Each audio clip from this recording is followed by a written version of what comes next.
Magandang araw na naman pong muli sa inyong lahat mga ka-vlog, boss, idol, regular viewer, silent viewer, at kasama na rin po ang lahat ng mga OFW. Gawin ko naman ngayon ay magdudugtong ako ng wire ng blinker light ng tractor head.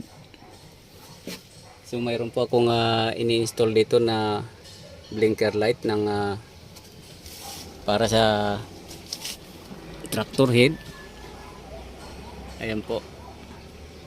So katatapos ko lang din po mag install nung isang blinker light para sa mixer truck. Ayun po siya. So tapos na po yun.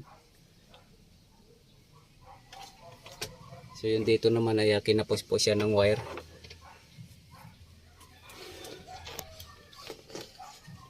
Dahil masyado pong mahaba yung pagsasaksakan ng power supply, kaya magdudugtong po ako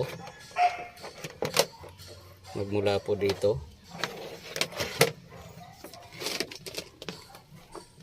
para umabot po siya rito.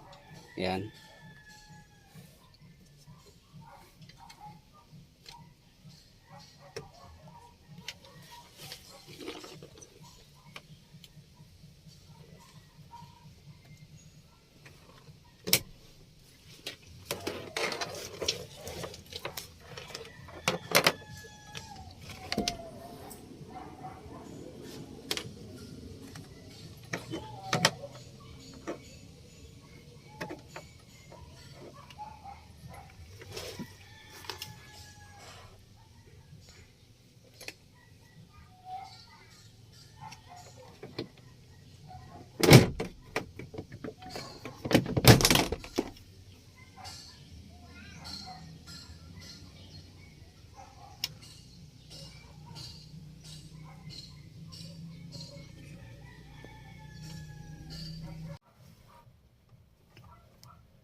So ito na po yung idinugtong kong wire para umabot po siya sa power socket.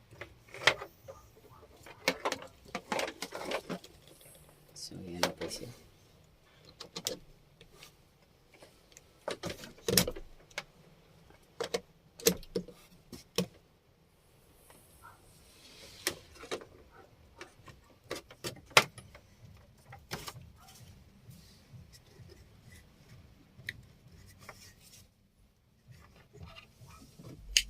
At ngayon po ay chichikin po natin kung gagana po ba siya.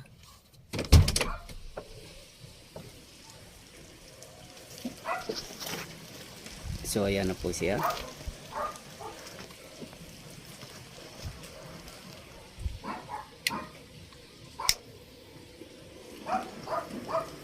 Ayan.